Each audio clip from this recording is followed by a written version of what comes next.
Hello दोस्तों, नमस्कार। स्वागत है आप सभी का हमारे यूट्यूब चैनल पैसे की बात में। दोस्तों, आप लोगों ने सुना होगा कि गवर्नमेंट बैंकों को प्राइवेटाइज करने वाली है और प्राइवेटाइजेशन के साथ साथ गवर्नमेंट ने एक अनाउंसमेंट किया था कि गवर्नमेंट एक नया बैड बैंक लॉन्च करने वाली है जो कि कमर्शियल बैंकों के एनपीए के क्राइसिस को दूर करेगा। और अब गवर्नमेंट ने एक नए गवर्नमेंट बैंक का अनाउंसमेंट किया है कि गवर्नमेंट एक नए तरीके का बैंक लॉन्च करने वाली है जिसका नाम होगा डेवलपमेंट बैंक। एक्चुअली गवर्नमेंट यहाँ पे डेवलपमेंट फाइनेंस इंस्टीट्यूशन मतलब डीएफआई नाम से एक नया बोर्ड बनाने वाली है और इसके अंतर्गत एक बैंक डेवलपमेंट बैंक यहाँ पे फाउंड करने वाली है जो कि लॉन्ग टर्म के जो प्रोजेक्ट्स होते हैं उनको ये फंड करेगा। अब लॉन्ग टर्म के प्रोजेक्ट्स क्या क्या हो गए, जैसे एयरपोर्ट बिल्ड करना हो गया या फिर पोर्ट वगैरह बिल्ड करना हो गया, तो इस तरीके के जो प्रोजेक्ट हैं उनको ये फाइनेंस करेगा। और साथ में ये जो गवर्नमेंट के जो प्रोजेक्ट्स होते हैं उनको तो ये फाइनेंस करेगा ही, जैसे पुल, रोड या फिर एयरपोर्ट, पोर्ट वगैरह को तो फाइनेंस करेगा। और साथ में ये प्राइवेट सेक्टर के भी जो भी प्रोजेक्ट्स होंगे उनको भी ये फंड करेगा। प्राइवेट सेक्टर के कौन कौन से प्रोजेक्ट्स हो सकते हैं, जैसे अब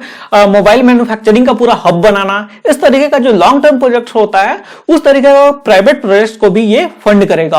और ये जो बैंक होगा ये अभी 100% गवर्नमेंट ओनरशिप के साथ में स्टार्ट होगा और गवर्नमेंट इस बैंक में अभी तत्काल 20,000 करोड़ रुपए का फंडिंग यहाँ पे करने वाली है। अभी शुरुआत में तो ये 5,000 करोड़ रुपए का फंडिंग करेगी, लेकिन बाद में इस फंडिंग को बढ़ा के 20,000 करोड़ करेगी। लेकिन अभी तो ये गवर्नमेंट फुली ओनरशिप के साथ में स्टार्ट करने वाली है, लेकिन बाद में इस बैंकों को प्राइवेटाइज भी किया जाएगा और गवर्नमेंट इस बैंक से अपना स्टेक घटा के 26% कर लेगी। अब इस डेवलपमेंट बैंक का मेन उद्देश्य क्या है? मेन उद्देश्य है इसका इंडस्ट्रियल ग्रोथ का। अब जैसे मान लो कोई प्रोजेक्ट छत्तीसगढ़ में बन रही है, अब छत्तीसगढ़ से उसको ऑल इंडिया सप्लाई करना है, तो ऑल इंडिया सप्लाई करने के लिए अच्छे रोड चाहिए या फिर किसी फैक्ट्री को सेटअप करने के लिए या फिर कोई कंपनी को सेटअप करने के लिए, कोई मैन्युफैक्चरिंग हब को सेटअप करने के लिए उनको फंड की जरूरत पड़ती है। तो ये बैंक काम करेगा यहाँ पे उनको फंड करने का। तो यहाँ पे इनका मेन ऑब्जेक्टिव है इंडस्ट्रियल ग्रोथ का। और साथ में ये जो बैकवर्ड एरियाज जो होते हैं उनको ये फंड करेगा, उनके डेवलपमेंट में ये सहायता करेगा। जैसे बैकवर्ड एरिया कहने का मतलब जहां पे सड़कें अच्छी नहीं है, पीने के लिए पानी मौजूद नहीं है, खेती करने का साधन मौजूद नहीं है, या फिर वहां पे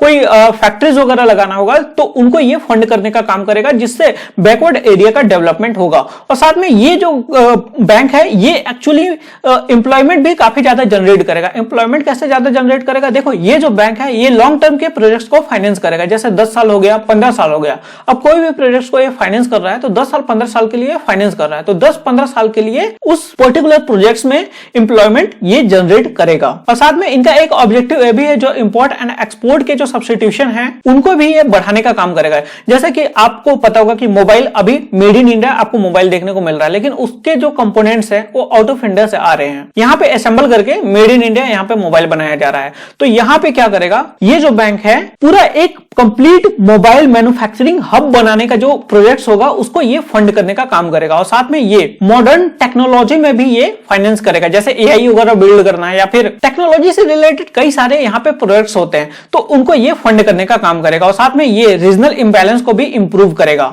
अब रीजनल इंबैलेंस क्या चीज है? तो देखो, छत्तीसगढ़ में डेवलपमेंट कम है या फिर नॉर्थ ईस्ट में डेवलपमेंट कम है, तो यहाँ पे डेवलपमेंट प्रोजेक्ट्स को फंड करने का काम करेगा जिससे वहां उस पर्टिकुलर क्षेत्र में एम्प्लॉयमेंट जनरेट होगी और बैकवर्ड जो एरिया है मतलब उस एरिया का विकास होगा। तो इस तरीके का काम यहाँ पे डेवलपमेंट बैंक करने वाली है। अब ये जान लो भैया कि कमर्शियल बैंक और डेवलपमेंट बैंक में क्या डिफरेंसेस हैं। तो देखो, यदि हम कमर्शियल बैंक कहें तो कमर्शियल बैंक आपको शॉर्ट टर्म का लोन देता है, जैसे आपको मैक्सिमम 5 साल के लिए लोन मिलेगा, 6 साल के लिए लोन मिलेगा, उससे ज्यादा का आपको लोन ये कमर्शियल बैंक्स नहीं देते हैं। वहीं यदि डेवलपमेंट बैंक की बात करोगे तो डेवलपमेंट बैंक लॉन्ग टर्म के लिए लोन देता है, जैसे 10 साल, 15 साल, 20 साल, इस तरीके के बड़े प्रोजेक्ट्स के लिए, बड़े टाइम के लिए लोन यहाँ पे डेवलपमेंट बैंक देता है। और जो कमर्शियल बैंक है उनमें डिपॉजिट्स कहां से आती हैं? तो देखो, जो डिपॉजिट्स आती है वो जनरल पब्लिक से आती हैं और उन डिपॉजिट्स को यूज करके ये कमर्शियल बैंक लोन बांटता है। डिपॉजिट्स कहने का मतलब जैसे आपने किसी कमर्शियल बैंक में जाके, जैसे आपने एसबीआई में खाता खुलवाया या फिर एचडीएफसी में खाता खुलवाया, तो वहां पे जो आप अपना पैसा रखते हो डिपॉजिट करके, तो उन पैसों का यूज करता है लोन को डिस्ट्रीब्यूट करने में। लेकिन जो डेवलपमेंट बैंक है, यहाँ पे डेवलपमेंट बैंक को फंड करती है सेंट्रल गवर्नमेंट या फिर स्टेट गवर्नमेंट या फिर कोई जैसे बड़े कंपनीज वगैरह हो गए, वो इस तरीके का प्रोजेक्ट्स को फंड करती है। यदि आप इंटरनेशनल देखोगे तो वर्ल्ड बैंक इस तरीके का लॉन्ग टर्म प्रोजेक्ट्स को फंड करता है। तो अब बात आती है कि क्या डेवलपमेंट बैंक इंडिया के अंदर नहीं है, तो देखो डेवलपमेंट बैंक इंडिया के अंदर थे, लेकिन आज के डेट में एक भी डेवलपमेंट बैंक इंडिया के अंदर में काम नहीं कर रहे हैं।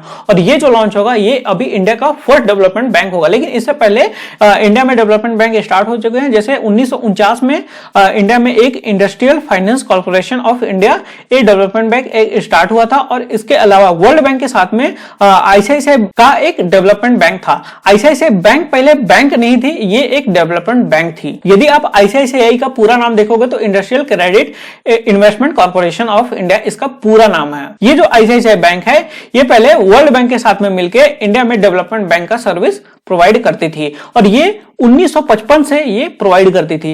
यहाँ पे मैं डेट लिखना भूल गया था, ये 1955 से ये काम कर रही है, मतलब आईसीआईसीआई बैंक और वर्ल्ड बैंक 1955 से इंडिया में काम कर रहे हैं। उसी प्रकार से 1964 में आईडीबीआई एक इंडस्ट्रियल डेवलपमेंट बैंक के तौर पे फाउंड किया गया था। यदि आप आईडीबीआई का पूरा नाम देखोगे तो industrial development bank of India इसका पूरा नाम है। तो आईडीबीआई बैंक पहले एक इंडस्ट्रियल बैंक हुआ करता था, लेकिन बाद में आईसीआईसीआई को भी कमर्शियल बैंक बना दिया गया और आईडीबीआई को भी कमर्शियल बैंक बना दिया गया। अब भाई ये जो डेवलपमेंट बैंक है वो बंद क्यों हुआ है? तो देखो जो नरसिम्हम कमेटी की एक रिपोर्ट आई थी 1991 में, इसके बाद में ये जो बैंक्स हैं मतलब जो डेवलपमेंट बैंक्स थे उनको बंद करके कमर्शियल बैंक बना दिया गया।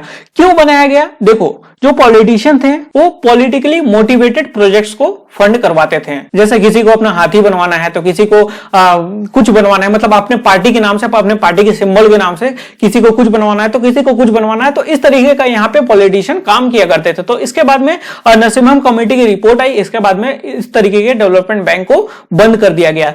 तो अब क्या? तो देखो इसके लिए गवर्नमेंट एक प्रोफेशनल बोर्ड बनाएगी जो इसको रेगुलेट करेगा, मतलब जो डेवलपमेंट बैंक्स होंगे उसको रेगुलेट करेगा। और इस बोर्ड में उन लोग को पार्टीज बनाया जाएगा, जैसे पर्सन ऑफ इमिनेंस, मतलब कहने का मतलब जैसे जो कंपनी में बड़े जो कंपनी में जो काम वगैरह कर रहे हैं, जो सीईओ वगैरह रह चुके हैं वो रिटायर हो चुके हैं अपने काम से, तो उनको यहाँ पे बोर्ड में सम्मिलित किया जाएगा। जैसे अभी रतन टाटा रिटायर्ड है तो उनको यहाँ पे बोर्ड में सम्मिलित किया जाएगा। या फिर आप कह लो कि अभी एचडीएफसी बैंक के सीईओ रिटायर हो चुके हैं तो अभी उनको इस बोर्ड में लिया जा सकता है। तो इस तरीके का गवर्नमेंट यहाँ पे काम करेगी। और जो डीएफआई में मतलब जो डेवलपमेंट बैंक होंगे उसमें 50% नॉन ऑफिशियल डायरेक्टर्स भी होंगे। अब नॉन ऑफिशियल कहने का मतलब क्या है? नॉन ऑफिशियल कहने का मतलब जिसका डेवलपमेंट बैंक से कोई लेना देना नहीं है, जैसे वो अपने बिजनेस में काम कर रहे हैं। जैसे मुकेश अंबानी हो गए, अब मैंने किसका नाम ले लिया यार, मुकेश अंबानी अडानी का, तो यहाँ पे नाम ही नहीं लेना है। मतलब करंट में जो भी बिजनेस कर रहा है उनको यहाँ पे नॉन ऑफिशियल डायरेक्टर के तौर पे यहाँ पे सम्मिलित किया जाएगा। मतलब ये जो नॉन ऑफिशियल डायरेक्टर रहेंगे ये ऑब्जर्वर के तौर पे रहेंगे। देखो यदि आप गवर्नमेंट की ओवरऑल पॉलिसी देखोगे बैंकिंग सेक्टर को लेके तो गवर्नमेंट काफी विजनरी तरीके से काम कर रही है। देखो पहले तो गवर्नमेंट ने बैंक मर्जर का डिसीजन लिया, इसके बाद में फिर कहा कि जिन बैंकों का मर्जर नहीं हुआ है उनको हम प्राइवेटाइज करेंगे और यहाँ पे 5 से 6 बड़े कमर्शियल बैंक यहाँ पे रखेंगे जो कि गवर्नमेंट के अधीन होगा। और साथ में गवर्नमेंट ने अनाउंसमेंट किया था कि हम एक बैड बैंक सेटअप करेंगे और साथ में जो कि एनपीए के क्राइसिस को दूर करेगा। और साथ में गवर्नमेंट ने अनाउंसमेंट किया है अब कि एक डेवलपमेंट बैंक सेटअप करेंगे। तो गवर्नमेंट काफी विजनरी तरीके से काम कर रहा है। अब देखना यह है कि इसका इंप्लीमेंटेशन कैसे होता है।